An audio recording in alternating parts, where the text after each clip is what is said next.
ओम श्री गुरवे नमः। ओम तत्सत। ओम श्री हरि। आध्यात्मिक प्रश्नावली की श्रृंखला में आज जो प्रश्न हम उठाएंगे वह बहुत पुराना है और आजकल तो विशेष करके इस प्रश्न को काफ़ी सुना जाता है, विशेष करके आजकल के वैज्ञानिक युग में। हम लोग वैज्ञानिक युग ऐसे कहते हैं, मान लो पहले विज्ञान था ही नहीं, लेकिन वो बात की बात है। लेकिन प्रश्न बड़ा सीधा है। प्रश्न ये है कि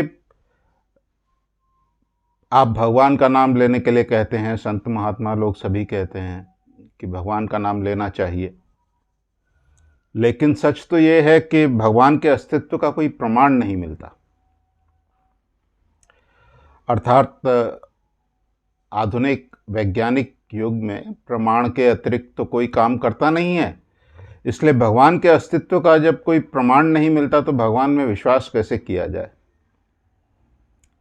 बहुत इम्पोर्टेंट प्रश्न है। अभी तक हम लोग जो बात करते आए हैं वो भगवान के अस्तित्व को मानकर ही करते आए हैं।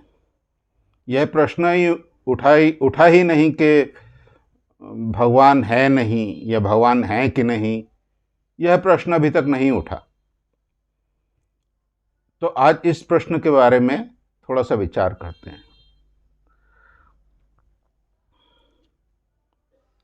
जब प्रमाण की बात आती है तो सबसे पहला प्रश्न ये उठना चाहिए कि जो लोग प्रमाण मांगते हैं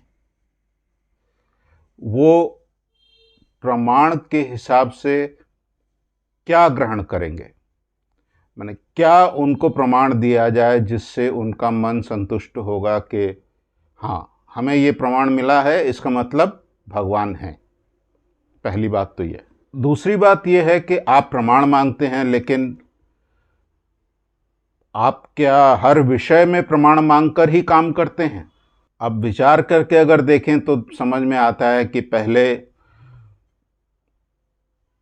प्रमाण मांगकर फिर काम करना ऐसा देखा तो जाता नहीं। आप खाते हैं रोज, मन को जो अच्छा लगता है वह खाते हैं। जो लोग डाइट करते हैं उनकी बात कर रहा हूं, उनकी बात अलग है, लेकिन आपने मन के लायक, मन को अच्छा लगने वाला खाया। अब ये आपके स्वास्थ्य के लिए अच्छा है कि नहीं, क्या आपने इसका प्रमाण मांगा? आपके दैनंदिन जीवन की गति जिस आहार पर निर्भर करती है, आपका स्वास्थ्य जिस पर निर्भर करता है, क्या आपने उस खाद्य के विषय में, उस खाने की सामग्री के विषय में प्रमाण मांगा कि यह खाना जो है मेरे लिए अच्छा है कि नहीं, स्वास्थ्य के लिए अच्छा है कि नहीं? क्या आपने प्रमाण मांगा? आपने तो प्रमाण नहीं मांगा। कुछ लोग हैं जो आजकल इंटरनेट पे सर्च करते हैं कि भाई कौन से खाद्य वस्तुओं में कौन से गुण अधिक हैं, किसमें प्रोटीन ज़्यादा है, किसमें किसमें कार्बोहाइड्रेट ज़्यादा है, किसमें फैट ज़्यादा है। जो फैट वाला खाना है वो खाना पसंद नहीं करते कई लोग, क्योंकि उससे वज़न बढ़ता है। ये सब चलता है, लेकिन अधिकांश लोग प्रमाण मांगकर खाते हैं ऐसा देखा तो नहीं जाता। अच्छा, फिर दूसरा विषय ले लेते हैं। आप डॉक्टर के पास जाते हैं दवाई लेने के लिए, आप क्या उससे प्रमाण मांगते हैं? आप मुझे प्रमाण करके दीजिए कि आप जो दवाई दे रहे हैं मुझको वह मुझे ठीक कर देगी। आप तो डॉक्टर की बात पर विश्वास कर लेते हैं। वो कहता है आपको टीबी हुई है, आप मान लेते हैं। फिर आप अगर अनिश्चित होते हैं तो आप सेकंड ओपिनियन लेते हैं कि हाँ भाई ये डॉक्टर ठीक कह रहा है कि नहीं, एक बार देख लेते हैं। आपको कोई भी बीमारी हुई हो, आप तो प्रमाण के स्वरूप, और प्रमाण आपने देख भी लिया, उसने आपको जो है आपकी रिपोर्ट, एक्सरे रिपोर्ट कहिए, पैथोलॉजी रिपोर्ट, कुछ भी कहिए, उसने आपको दिखा दी और कहा कि ये देखिए, इससे प्रमाणित होता है कि आपको जो है यह रोग है। अब क्या आप उस रिपोर्ट को समझते हैं? आपके हाथ में तो एक कागज़ आ गया, आपने बोला कि हाँ भाई, मेरी रिपोर्ट आई है कि मुझे ये बीमारी है। अब ये है कि नहीं, ये आप नहीं जानते, लेकिन डॉक्टर की बात पर विश्वास कर रहे हैं आप कि हाँ, डॉक्टर जो बोल रहा है वो ठीक बोल रहा है। और क्योंकि उसने रोग का निर्णय ठीक किया है, इसका मतलब उसने दवाई भी ठीक दी है, आपने ये भी मान लिया। अब यहाँ पे डॉक्टर की बात आपने बिना प्रमाण के क्यों मान ली? यहाँ तो आपकी जान का खतरा हो सकता है। डॉक्टर ने अगर डायग्नोसिस गलत किया है तो आपकी मृत्यु हो सकती है, या अन्य कोई कॉम्प्लिकेशन हो सकती है, कुछ और असुविधा हो सकती है, लेकिन आपने प्रमाण तो नहीं मांगा। तो जहाँ पे आपकी मृत्यु भी हो सकती है, वहाँ भी आप प्रमाण नहीं मांगते, लेकिन भगवान के विषय में आपको प्रमाण चाहिए। चलिए, ये भी छोड़ देते हैं। लोग कहते हैं कि भाई डॉक्टर है, इसने पढ़ाई करी है, 5 साल MBBS किया है, उसके बाद स्पेशलाइजेशन करी है, इतने साल की प्रैक्टिस है, वो गलत क्यों बोलेगा? और आपको गलत बोलने का उसका फ़ायदा तो कोई है नहीं, नुकसान ही है।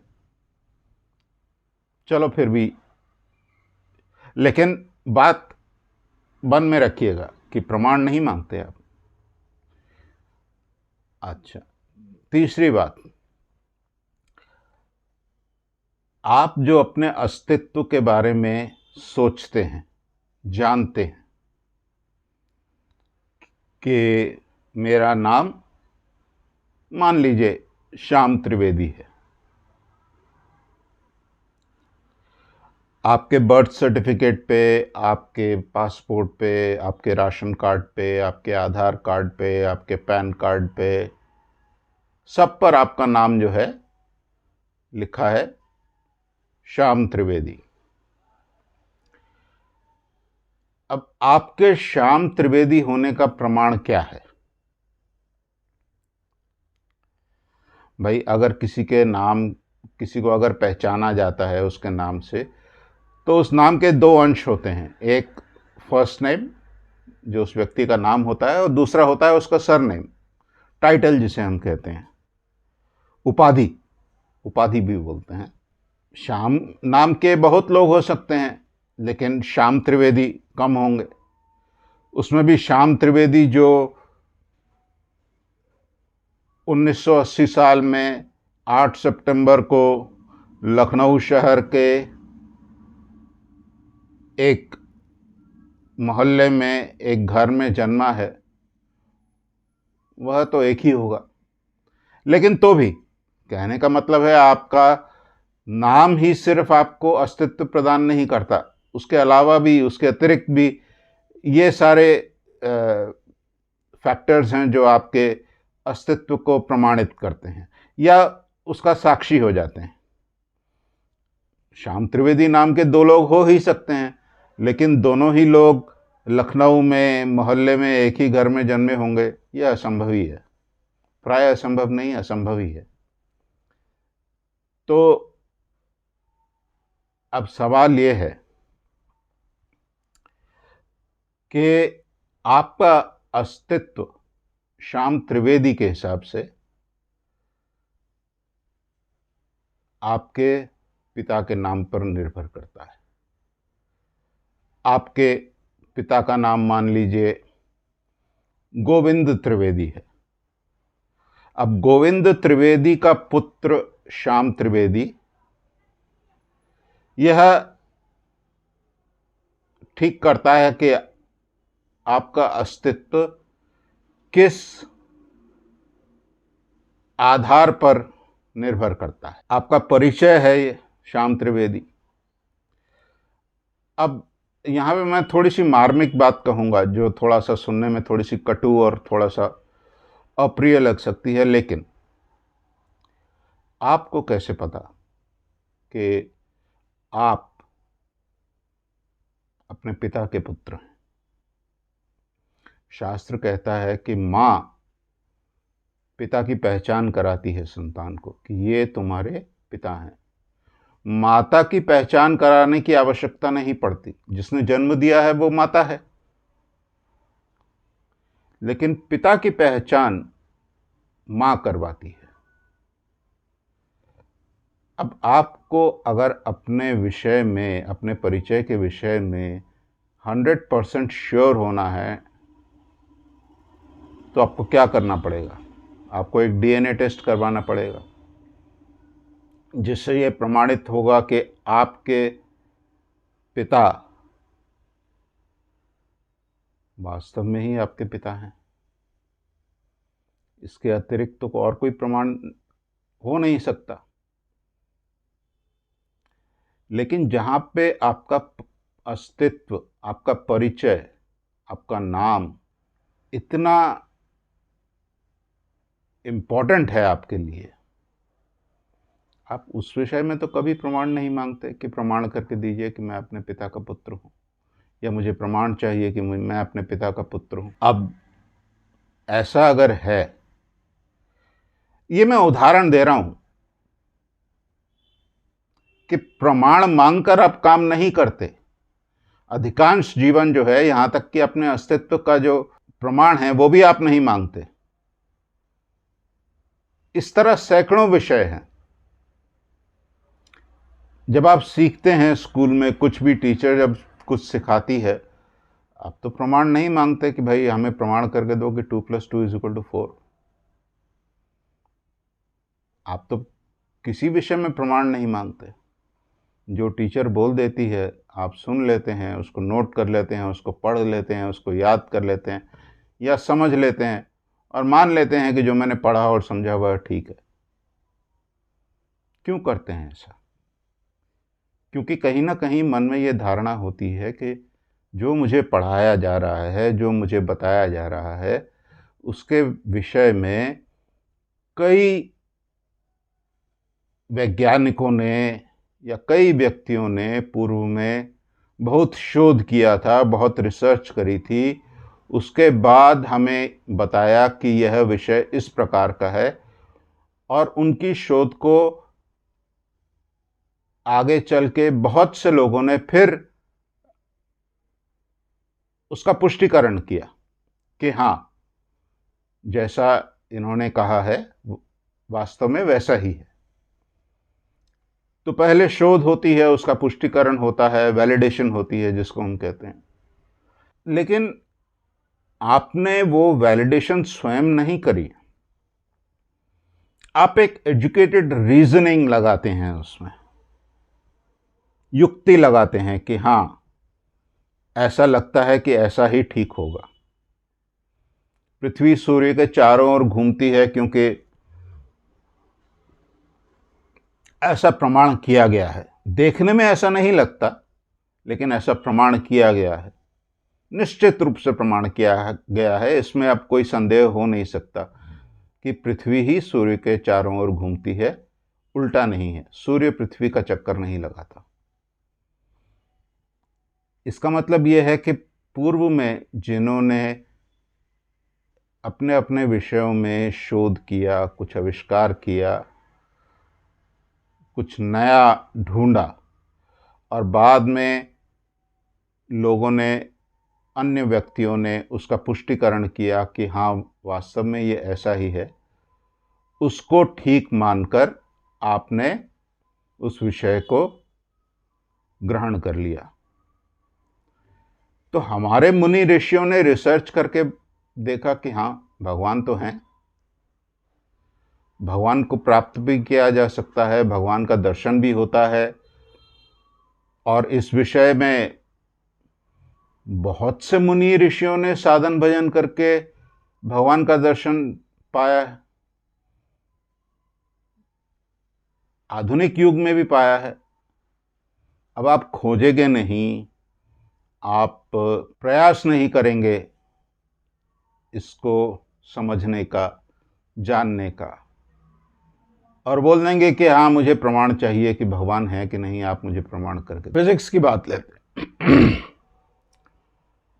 ब्लैक होल है, ब्लैक होल है, ब्लैक होल की छवि फोटोग्राफ लिया गया है, दो ब्लैक होल के आपस में टकराने से ग्रेविटी वेव्स मिली हैं, ऐसा बीच में बहुत चर्चा हुआ। अब ये ठीक है कि नहीं आप नहीं जानते। आप उन लोगों की बात पर विश्वास कर रहे हैं जो आपको बता रहे हैं कि यही ठीक है, यह ऐसा ही है। अब ब्लैक होल है कि नहीं आपने नहीं देखा, आपने सिर्फ एक छवि देखी है इंटरनेट पे, एक फोटोग्राफ देखी है, और आप कह रहे हैं कि वहाँ ब्लैक होल है। आप मान रहे हैं ये, क्योंकि आपको लगता है कि वो झूठ क्यों बोलेंगे कि ब्लैक होल है। मेरा प्रश्न है कि यही युक्ति आप भगवान के संबंध में क्यों नहीं लगाते। मुनि ऋषि आपसे झूठ क्यों बोलेंगे कि भगवान है या नहीं। वो कहते हैं वो कहते हैं भगवान का दर्शन होता है, वो कहते हैं हमने किया है, आप भी अगर करोगे तो आप भी कर पाओगे, यह वह बोलते हैं। तो उनकी बात क्यों नहीं मानते आप लोग। एक बात को आप ग्रहण करते हैं बिना विचारे। देखिए, आप पीएचडी हो सकते हैं फिजिक्स में, ब्लैक होल है ये आपने पढ़ लिया है, आपने जान लिया है, ऐसा भी हो सकता है, और आप इस बारे में निश्चित रूप से कन्विंस्ड हैं कि हाँ ब्लैक होल हैं। लेकिन आपने अपने स्तर पर व्यक्तिगत रूप से उसका साक्षात प्रमाण नहीं देखा। अपनी एजुकेशन के बेस पे आपने दूसरे लोगों की बात मानकर यह तय कर लिया कि हाँ ब्लैक होल हैं। यही बात हर विषय में है। अन्य लोग जिस प्रकार कह देते हैं, दूसरे लोग उसका पुष्टिकरण करते हैं, हम उन बातों को सच मान लेते हैं। और आजकल तो फिर फेक न्यूज़ का भी दौर चला हुआ है। कोई गलत सलत कुछ बोल देता है, छाप देता है, फिर लोग उसका पुष्टिकरण भी कर देते हैं, और बाद में पता लगता है कि नहीं ये पूरा मामला ही गड़बड़ था, झूठ पर आधारित था, असत्य था। तो जब तक सच और झूठ का प्रमाण हो नहीं जाता, तब तक बहुत से लोग झूठ को सच मान लेते हैं। होता है ऐसा ना, आप जानते ही हैं। अब उदाहरण आपके पास है ही है, अब मैं इसमें और क्या बोलूं, ये विषय तो नहीं है उदाहरण देने का।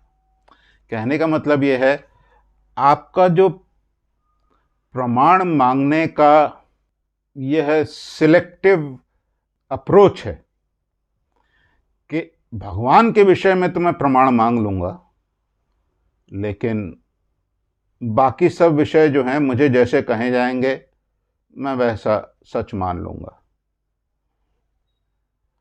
ओजोन लेयर है, उसके क्षय होने से पृथ्वी का तापमान बढ़ रहा है, ग्लोबल वार्मिंग हो रही है, आप मान लिए।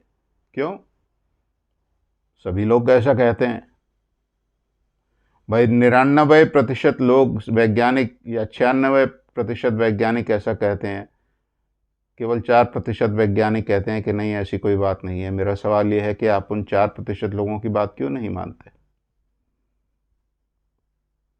किसी साइंटिफिक जर्नल में कुछ निकलता है, आप उसे सच मान लेते हैं। अब यह हो सकता है कि 5 साल बाद जाके वह झूठ प्रमाणित हो, गलत प्रमाणित हो, लेकिन आपने तो सच मान लिया। सिगरेट पीना क्षतिकारक है, कैंसर होता है, सब जानते हैं। लेकिन कुछ वैज्ञानिक हैं जो आपको प्रमाण कर देंगे कि नहीं, सिगरेट पीने से कोई क्षति नहीं होती, ये सब झूठ है। कॉफ़ी पीने से बाल झड़ते हैं, अगर कल को कोई प्रमाण कर दे, आप मान लेंगे? और वो प्रमाण कर देंगे, ऐसा नहीं है कि वो प्रमाण नहीं कर पाएंगे, कर देंगे। क्योंकि प्रमाण आजकल सब कुछ किया जा सकता है, तर्क आजकल हर विषय पे किया जा सकता है, लेकिन तर्क का कोई अंत नहीं होता। कहीं ना कहीं आपको स्वयं उस विषय पर पढ़ना पड़ता है, उस विषय पर शोध करनी पड़ती है, उस विषय को समझना पड़ता है, जानना पड़ता है, उसके बाद आप किसी निर्णय पर पहुंच सकते हैं। यही तो बात ठीक है ना। और फिर एक और बात है, मान लीजिए आप अपने विषय में बहुत पारंगत हैं, बहुत कुछ जानते हैं, और कोई नहीं है आपके समान जो इस विषय में कुछ जानता हो। आप पृथ्वी के, जिसे कहते हैं, फोरमोस्ट एक्सपर्ट हैं उस अपने विषय में। लेकिन प्रश्न ये उठता है, क्योंकि आप अपने विषय में एक्सपर्ट हैं, तो क्या आप सब विषयों को उसी प्रकार से समझने की क्षमता रखते हैं क्या? ऐसा तो नहीं है। आपने फिजिक्स पढ़ी हो सकती है, बहुत उच्च स्तर की फिजिक्स आप जान सकते हैं, जो कि पृथ्वी पर बहुत कम लोग जानते होंगे। लेकिन क्योंकि आप फिजिक्स जानते हैं, इससे यह तो प्रमाणित नहीं होता कि आप भगवान के विषय में भी जानते हैं। ऐसा होता है क्या? कोई भी व्यक्ति ऐसा हो सकता है जो हर विषय पर संपूर्ण ज्ञान रखता हो? जब ऐसा नहीं हो सकता, तो ये क्या उचित नहीं है कि आप उनके पास जाइए जिन्होंने इस विषय पर शोध करी है, जिन्होंने इस विषय पर पढ़ा है, इसे समझा है, स्वयं इस पथ पर चले हैं और उन्होंने कुछ अनुभव किया है। वो लोग आपको इसका पथ दिखाएंगे, बताएंगे कि आप अगर ऐसे करें तो आपको भगवान का प्रमाण भी मिलेगा, भगवान का दर्शन भी मिल सकता है, अगर आप उस पथ पर ठीक चलें तो। भगवान गीता में एक जगह कहते हैं कि तद्विद्धि प्रणिपातेन परिप्रश्नेन सेवया। आप दंडवत प्रणाम करके उनसे प्रश्नों के द्वारा इस विषय में जानने का प्रयास कीजिए। भगवान तो कहीं नहीं कहते कि जो आंख बंद करके सब बात मान लीजिए। भगवान तो स्वयं कहते हैं कि आप प्रश्न कीजिए। ये जो लोगों की गलत धारणा है कि भगवान में विश्वास करना एक अंधविश्वास के समान है, यह मिथक है, यह भूल है। श्रद्धा का अर्थ यह है कि मैं जिस पथ पर चल रहा हूं, उस पथ पर अगर ठीक से चलता रहूं तो मैं अपने लक्ष्य को पा जाऊंगा। केवल इतना ही श्रद्धा का अर्थ है इस विषय में। देखो, भगवान नहीं है यह कोई प्रमाणित नहीं कर सकता।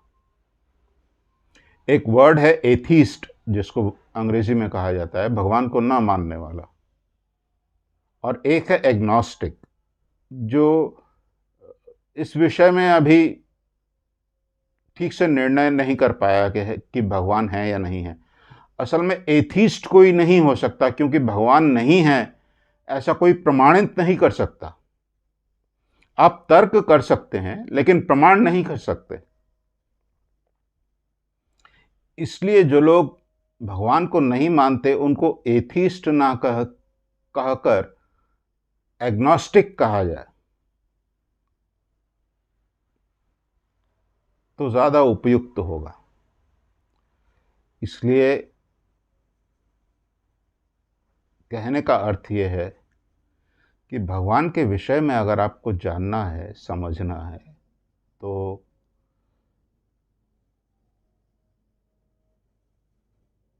उसके लिए उचित प्रयास करना पड़ेगा। देखिए, मैं अपने जीवन की एक व्यक्तिगत घटना बताता हूँ। अपने गुरुजी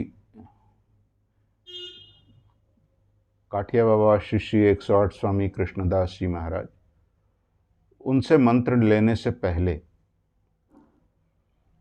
मेरी उनसे करीब 1 घंटा बहस हुई, बहुत तर्क हुआ भगवान के विषय में।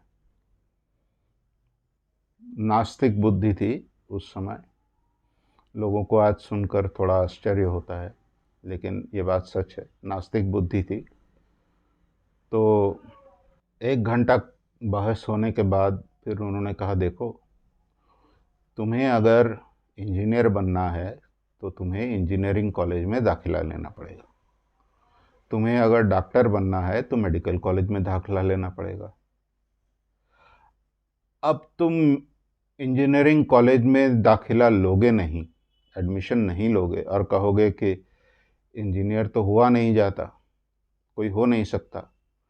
तुम मेडिकल कॉलेज में भर्ती नहीं होगे और कहोगे कि कोई डॉक्टर नहीं हो सकता, तो यह बात तो मूर्खता वाली है।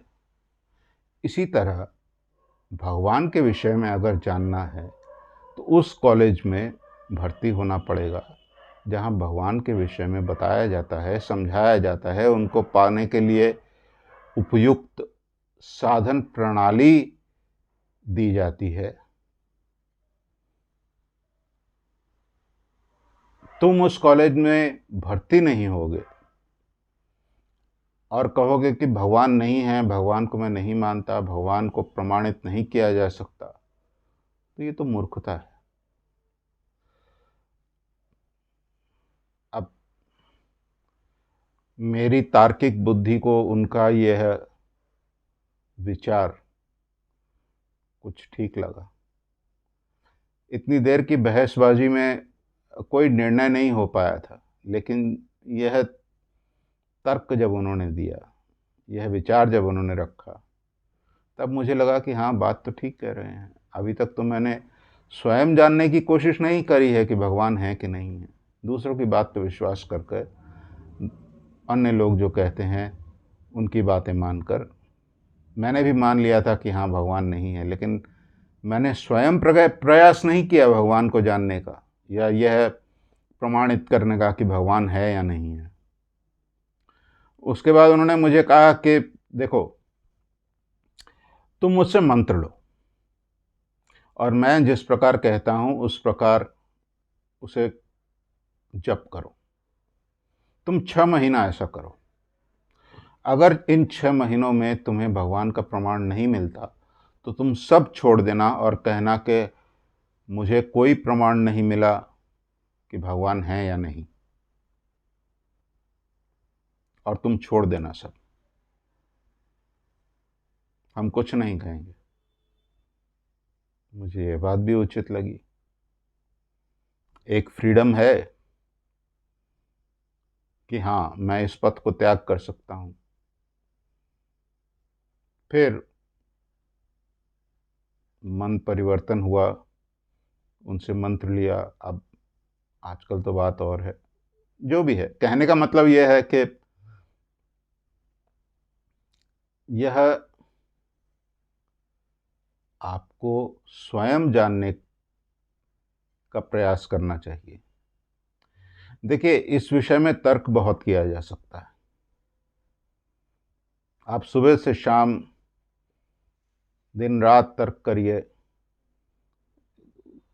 किसी निष्कर्ष पर नहीं पहुंचेंगे।